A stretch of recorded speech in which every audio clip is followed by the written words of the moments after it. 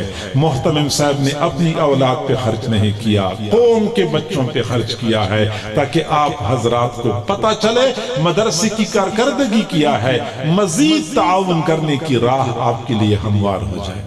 میرے بھائیوں، اکثر میں دوستوں سے کہا کرتا ہوں کہ آپ دینی مدارس کے قریب آئیں۔ مدرسے والوں کے دروازے ہر کسی کے لیے کھلے ہوتے ہیں، آپ آئیں ہمارے مدرسے میں، ہمارا نظام دیکھیں، ہمارا نصاب دیکھیں، ہماری تعلیم دیکھیں، ہماری تربیت دیکھیں۔ قریب آئیں گے تو یہ جو پروپیگنڈا کیا جا رہا ہے، یہ پروپیگنڈا خود بخود دم توڑ جائے گا، بدگمانیاں ختم ہو جائیں گی، فاصلہ ختم کر دے بدگمانی ختم ہو جائے گی۔ مسئلہ ہمارا یہ ہے کہ ہم مدارس کے قریب آتے نہیں ہیں، اور دور سے بیٹھ کر سوشل میڈیا پہ اور پرنٹ الیکٹرونک میڈیا پہ مدارس کے خلاف پروپیگنڈا سنتے ہیں، پھر ہم مدارس سے بدگمان ہو جاتے ہیں۔ میں آپ سے عرض کرتا ہوں، یہ دور بیٹھ کے پروپیگنڈا سننے کی بجائے قریب آ جائیں، ساری بدگمانیاں ختم ہو جائیں گی، حقائق آپ کے سامنے کھل جائیں گے، پتہ چل جائے گا کہ مدرسہ خیر کا مرکز ہے، یہ شر کا اڈا نہیں ہے، یہ خیر کا مرکز ہے۔ لوگ کہتے ہیں ملک میں جو فساد برپا ہے مدارس اور اہل مدارس کی وجہ سے ہے، جبکہ ہم کہتے ہیں اگر یہ نظام چل رہا ہے تو یہ بھی مدارس کی وجہ سے چل رہا ہے۔ اگر مدرسہ بند ہو گیا واللہ یہ نظام درہم برہم ہو جائے گا، یہ نہیں چلے گا۔ مدرسے کی وجود سے یہ نظام وابستہ ہے، علماء کی وجود سے کائنات کا یہ نظام وابستہ ہے۔ کیوں؟ حدیث شریف میں آیا ہے کہ سمندر میں مچھلیاں، سوراخوں میں چینٹیاں، جنگل میں چرند پرند علماء کے لیے دعائیں کرتی ہیں۔ علماء کہتے ہیں کہ آخر سمندر کی مچھلیاں علماء کے لیے کیوں دعائیں کرتی ہیں؟ جنگل کے چرند پرند علماء کے لیے کیوں دعائیں کرتے ہیں؟ اس لیے کرتے ہیں کہ سمندر کی مچھلیوں کو پتا ہے کہ جب تک یہ عالم موجود ہے تو ہمارا وجود باقی ہے، جس دن عالم کا وجود ختم ہو گیا ہمارا وجود ختم ہو گیا۔ سوراخوں کی چوینٹیوں کو پتا ہے کہ جب تک یہ علماء موجود ہیں ہمارا وجود باقی ہے، جس دن علماء کا وجود ختم ہو گیا ہمارا وجود بھی ختم ہو گیا۔ افسوس سے کہنا پڑتا ہے سمندر کی مچھلیوں کو علماء کی اہمیت اور افادیت کا پتا ہے، سوراخوں کی چوینٹیوں کو بھی علماء کی اہمیت اور افادیت کا پتہ ہے۔ افسوس سے کہنا پڑتا ہے کہ انسان ابھی تک یہ معلوم نہ کر سکے کہ علماء کے معاشرے پر احسانات کیا، علماء کا وجود کتنا ضروری ہے، مدرسے کا وجود کتنا ضروری ہے۔ حضرت امام شاہ ولی اللہ رحمت اللہ علیہ نے فرمایا، میں کشف کی نگاہ سے دیکھ رہا ہوں ایک بستی، ایک علاقے کے لوگوں کے اعمال اتنے برباد ہو جاتے ہیں، اللہ کو عرش پہ جلال آتا ہے، فرشتوں کو حکم دیتا ہے کہ لوگوں کے نیچے سے زمین کو اٹھا دو، الٹ دو اور اوپر سے پتھر برسا دو، سب کو تباہ و برباد کر دو۔ فرشتے زمین پہ آتے ہیں، حالات کا جائزہ لیتے ہیں، پھر اللہ تعالیٰ سے عرض کرتے ہیں، اے اللہ آپ نے تو ہمیں زمین پہ بھیجا تھا کہ لوگوں کی نیچے سے زمین کو اٹھا کے الٹ دو، سب کو تباہ و برباد کر دو۔ جبکہ وہاں تو کچھ بچے مسجد میں قرآن پڑھتے ہوئے نظر آ رہے ہیں۔ اللہ تعالیٰ فرماتے اچھا مسجد میں بچے قرآن پڑھ رہے ہیں تو بستی والوں سے 40 سال کے لیے عذاب کو مؤخر کر دو۔ بچے قرآن پڑھ رہے ہیں، جی ہاں یہ قرآن پڑھنے والے بچے ہی تو ہیں جو صبح سویرے اٹھ کے قرآن پڑھنا شروع کر دیتے ہیں۔ یقین کرے اگر یہ بچے نہ ہوتے تو ہمارے جو کرتوت ہیں، ہمارے جو کارنامے ہیں، آپ لوگ سوشل میڈیا پہ پڑھتے رہتے ہیں، آپ لوگ الیکٹرونک میڈیا پہ سنتے رہتے ہیں، کیا کچھ اس معاشرے میں نہیں ہوتا۔ ان کرتوتوں کی وجہ سے یہ نظام بہت پہلے تہو بالا کر دیا جا چکا ہوتا، لیکن مدرسوں میں پڑھنے والے بچے ہوتے ہیں جن کی بدولت یہ نظام چل رہا ہے۔ لہٰذا ہمیں چاہیے کہ ہم مدارس کے بارے میں بدگمان نہ ہوں، مدرسے کے بارے میں اچھا گمان رکھیں، مدرسوں کے ساتھ تعلق جوڑیں، مضبوط کریں۔ آپ کی اولاد میں حافظ پیدا ہوں گے، آپ کی اولاد میں عالم پیدا ہوں گے۔ اگر آپ مدرسے سے بیزار، مدرسے والوں سے بیزار، آپ کی اولاد میں کوئی حافظ عالم پیدا نہیں ہوگا۔ تو مدرسوں کے ساتھ تعلق جوڑے، ساتھ ایک مسجد کا سنگ بنیاد بھی رکھا جا رہا ہے۔ دل تو چاہ رہا تھا کہ مسجد کی تعمیر کی اہمیت، ضرورت اور ایک مسلمان کی ذمہ داری کیا ہے، اس حوالے سے میں بات چیت کر لیتا، لیکن وقت کافی ہو چکا ہے، میں اس موضوع پہ بات نہیں کر سکتا۔ علامہ ابن الجوزی رحمہ اللہ نے ایک عجیب واقعہ ذکر کیا ہے۔ وہ فرماتے ہیں کہ ایک آدمی نے اپنے گھر کے پاس ایک مسجد بنوائی ہوئی تھی۔ مسجد ایسی تھی کہ اس کی دیواریں نہیں تھی اور اس کی چھت بھی نہیں تھی اور اس کے دروازے بھی نہیں تھے۔ دیواریں نہیں تھی، چھت نہیں تھی، دروازے نہیں تھے، تو وہ کیسی مسجد تھی؟ مسجد تھی۔ اس نے اپنے گھر کے سامنے ایسے مختلف جگہوں پہ 7 پتھر رکھے ہوئے تھے اور 7 پتھروں کی درمیان والی جگہ جو تھی وہ مسجد تھی۔ چنانچہ وہ تھا تو ویسے دین سے دور بندہ، لیکن اس نے اپنے گھر کے سامنے یہ 7 پتھر نشان کے طور پہ رکھے تھے کہ یہ مسجد ہے، یہ اللہ کا گھر ہے۔ چنانچہ وہ بندہ فوت ہو گیا تو کسی نے خواب میں دیکھا، پوچھا کہ کیا بنا؟ اس نے کہا اللہ نے بخشش فرما دی۔ جب مجھے اللہ کے سامنے پیش کیا گیا، اعمال کا جائزہ لیا گیا تو میرے برے اعمال زیادہ تھے، نیک اعمال تھوڑے تھے۔ اللہ تعالیٰ نے فرشتوں کو حکم دیا کہ اس کو جہنم میں لے جاؤ۔ فرشتوں نے مجھے پکڑا، جہنم میں لے جا رہے تھے، جہنم کے دروازے پہ پہنچایا تو دیکھا میں نے کہ وہ جو 7 پتھر رکھے ہوئے تھے ان میں سے ایک پتھر اتنا بڑا ہو چکا تھا کہ وہ جہنم کا دروازہ سارا کے سارا اس نے بند کر دیا تھا۔ تو فرشتوں نے کہا کہ اللہ یہ دروازہ تو بند ہے۔ اللہ نے فرمایا کہ اگلے دروازے پہ لے جاؤ۔ مجھے اگلے دروازے پہ لے کے چلے گئے، میں نے دیکھا ایک اور پتھر تھا، وہ 7 پتھروں میں سے پہچانتا تھا میں نے کہا یہ وہ دوسرا پتھر ہے، اتنا بڑا ہو چکا تھا، اس نے جہنم کا دروازہ بند کر دیا تھا۔ فرشتوں نے کہا اللہ وہ دروازہ بھی بند ہے، فرمایا اگلے دروازے پہ لے جاؤ۔ اسی طرح کرتے کرتے 7 دروازوں کو ان 7 پتھروں نے مکمل بند کر دیا تھا۔ فرشتوں نے کہا اللہ سارے دروازے بند ہیں، فرمایا پھر جنت میں لے جاؤ۔ اب ظاہری بات ہے کہ یا تو جنت ہے یا جہنم ہے، جب جہنم کے دروازے بند ہیں تو جنت میں لے جاؤ۔ اللہ نے میرے بارے میں جنت کا فیصلہ کر دیا۔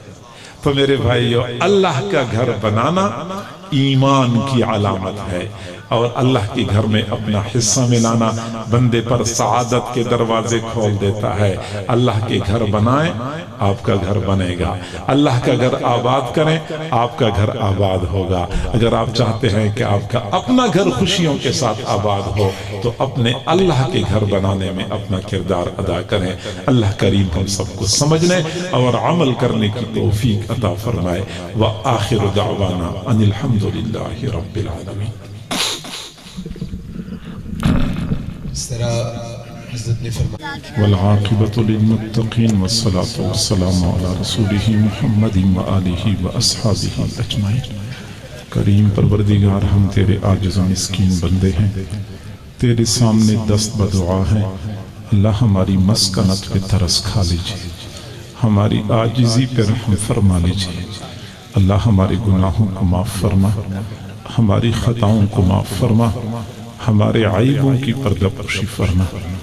کریم پروردگار، جتنے احباب یہاں موجود ہیں، بہنیں بیٹیاں دعاؤں پر آمین کہہ رہی ہیں، اللہ ہم فقیروں کے پاس دینے کے لیے دعائیں ہیں، تیرے پاس دینے کے لیے وسیع خزانے ہیں، ان کو اپنے وسیع خزانوں سے مالا مال فرما۔ کریم پروردگار، وہ سب کچھ عطا فرما جو ان کی چاہت ہے یا ان کی ضرورت ہے۔ یار پروردگار، دنیا میں ہم نے دیکھا ہے مستورات کسی کے دروازے پہ چلی جاتی ہیں، دنیا والے قتل کے جرائم بھی معاف کر دیتے ہیں، دنیا والے بھی بہنوں بیٹیوں کا لحاظ کرتے ہیں، بہنیں بیٹیاں بھی دعاؤں پر آمین کہہ رہی ہیں۔ اللہ تو ان کا لحاظ فرما دیجئے، ان کو معاف کر دیجئے، ان کے طفیل ہم سب کو معاف کر دیجئے۔ پیارے اللہ، جو لوگ بے روزگار ہیں ان کو روزگار عطا فرما، جو بے اولاد ہیں ان کو اولاد نصیب فرما، جو صاحب اولاد ہیں ان کی اولادوں کو نیکوکار بنا، فرمان بردار بنا، ماں باپ کی آنکھوں کی ٹھنڈک بنا۔ جو بیمار ہیں یا گھروں میں بیمار ہیں اللہ ان کو شفا عطا فرما، شفا کاملہ عاجلہ مستمرہ عطا فرما۔ بھائی علی رضا صاحب کی اہلیہ بیمار ہے، پیارے اللہ مریضہ کو گھر کے پانی میں شفا نازل فرما، ہسپتالوں کے دھکے کھانے سے محفوظ فرما، ڈاکٹروں کے پاس چکر کاٹنے سے محفوظ فرما، اپنے گھر میں اللہ ان کو سرور، صحت، سلامتی والی، عافیت والی لمبی زندگی نصیب فرما۔ پیارے پروردگار جو لوگ جن کے والدین عزیز و اقارب فوت ہو چکے ہیں ان کی مغفرت فرما، جن کے گھروں میں رشتوں کے مسائل ہیں مسائل کو حل فرما، جن نوجوان بچوں اور بچیوں کے لیے مناسب رشتے نہیں مل رہے اللہ ان کے لیے مناسب رشتوں کا انتظام فرما۔ پیارے اللہ گھر میں جوان لڑکی ہوتی ہے، رشتے نہیں آتے، بچی کی عمر ڈھل رہی ہوتی ہے، والدین سے بچی کے سفید بال دیکھے نہیں جاتے، اللہ وہ کس کو دل کا دھکڑا سنائیں، وہ کس کے سامنے آنسو بہائیں۔ اے بے قصوں کے دستگیر، اے ٹوٹے دلوں کو تسلی دینے والے، اے بے سہاراؤں کا سہارا بننے والے، اے خالی جھولیاں بھر دینے والے پروردگار، تمام حضرات اور خواتین کی تمام نیک تمناؤں کو پورا فرما، سب کی پریشانیوں کو ختم فرما۔ پیارے اللہ بہت سارے حضرات ایسے ہوں گے، بہت ساری بہنیں بیٹیاں ایسی ہوں گی جن کے دلوں میں چھپے ہوئے غم ہوں گے، وہ کسی کو بتا بھی نہیں سکتے ہوں گے۔ اللہ تو دلوں کے بھید جانتا ہے، ان چھپے ہوئے غموں کو ختم فرما دیجئے، سب کو اپنے اپنے گھروں کی خوشیاں نصیب فرما، گھریلو نفرتوں کو محبتوں میں تبدیل فرما، لڑائی جھگڑوں کو اتفاق و اتحاد میں تبدیل فرما، مالی تنگی کو فراخی و فراوانی میں تبدیل فرما، سب کو اپنے گھروں میں سکون اور سرور والی زندگی نصیب فرما۔ جن بچوں نے قرآن پڑھا ہے، حفظ کیا ہے یا ناظرہ پڑھا ہے، جن بچیوں نے قرآن پاک حفظ مکمل کیا ہے، ناظرہ پڑھا ہے، اللہ ان بچوں اور بچیوں کو، ان کے پڑھانے والے معلمین اور معلمات کو، ان کے والدین اور سرپرستوں کو ایک ایک حرف پہ اپنی شان کے مطابق اجر اور بدلے عطا فرما۔ ان بچوں اور بچیوں کو قرآن کا قاری بنا، قرآن کا عالم بنا، قرآن کا خادم بنا، اللہ قرآن کا عاشق بنا، قرآن کا عاشق بنا، زندگی کے آخری لمحے تک قرآن کی خدمت کی توفیق عطا فرما، اچھے اخلاق، اچھا کردار نصیب فرما، بے داغ زندگیاں نصیب فرما، دنیا میں اپنے والدین کے لیے سرور اور مسرت کا ذریعہ بنا، اور قیامت کے دن بھی اپنے بڑوں کے لیے صدقہ جاریہ بنا۔ کریم پروردگار اپنے اساتذہ کے لیے دنیا اور آخرت میں اللہ نیک نامی کا ذریعہ بنا، اپنے اساتذہ اور معلمات کی اس امانت کو اگلوں تک پہنچانے کی توفیق عطا فرما، اہل ادارہ کی خدمات کو قبول و منظور فرما۔ قاری صاحب اللہ جیسے محنت کے ساتھ ادارے کا انتظام و انصرام سنبھالے ہوئے ہیں، ان کے ساتھ اپنی مدد شامل حال فرما، قدم قدم پہ اپنا ساتھ نصیب فرما، دوسروں کی اولادوں کے لیے کوششیں کر رہے ہیں، ان کو اپنی اولادوں کی خوشیاں نصیب فرما، اولاد کو ان کے لیے آنکھوں کی ٹھنڈک بنا، اولاد کی دکھوں سے محفوظ فرما۔ پیارے اللہ جو لوگ ان کے ساتھ ادارے میں تعاون کرتے ہیں، ان معاونین کے تعاون کو قبول و منظور فرما، ان کی اپنی اولادوں میں حفاظ اور علماء پیدا فرما، جو لوگ اداروں پہ اپنا مال پیسہ خرچ کرتے ہیں، پیارے اللہ تو اس دنیا میں کئی گنا بڑھا چڑھا کر ان کو واپس لوٹا دیجئے، اور قیامت کے دن بھی ان کے لیے درجات کی بلندی کا ذریعہ بنا دیجئے۔ جس مسجد کا سنگی بنیاد رکھا جا رہا ہے، اس مسجد کی تعمیر میں آسانیاں پیدا فرما، جن اسباب کی ضرورت ہے غیبی خزانوں سے اسباب کا انتظام فرما۔ پیارے اللہ تیرے محبوب نے فرمایا ہے کہ روئے زمین پر جتنی مسجدیں ہیں قیامت کے دن یہ ساری مسجدیں بیت اللہ میں ضم کر دی جائیں گی، بیت اللہ میں ملا دی جائیں گی۔ پیارے پروردگار جنہوں نے مسجد کے لیے پلاٹ وقف کیا ہے، پیارے اللہ یہی پلاٹ قیامت کے دن بیت اللہ میں ضم کر دیا جائے گا، پھر یہی بیت اللہ اللہ ان کے لیے قیامت کے دن سفارشی بنا دیجئے، بیت اللہ ان کی نیکی کے اوپر گواہ بنا دیجئے، اور پلاٹ وقف کرنے والوں کو اللہ قیامت کے دن جنت میں عالیشان محلات عطا فرما دیجئے. ان کی طبیعت ناساز ہے، اللہ شفا نصیب فرما، شفا کاملہ عاجلہ مستمر عطا فرما، صحت اور عافیت والی طویل زندگی نصیب فرما. جیسے انہوں نے قدم اٹھایا، اپنا پلاٹ مسجد کے لیے وقف کیا ہے، پیارے اللہ تو دنیا میں کئی گنا بڑھا چڑھا کر واپس لوٹا دیجئے. تیرا گھر بنے گا پیارے اللہ، ان کے اپنے گھر کو خوشیوں کے ساتھ آباد فرما. پیارے پروردگار مسجد کی تعمیر میں آسانیاں پیدا فرما، اہل خیر کو اس طرف متوجہ فرما، اسباب کا غیبی خزانوں سے انتظام فرما. ہماری ان دعاؤں کو اپنی رحمت سے قبول و منظور فرما. وصلی اللہ تعالی علی خیر خلقہ محمد و آلہ و اصحابہ اجمعین. آمین برحمتک یا ارحم الراحمین. جزاک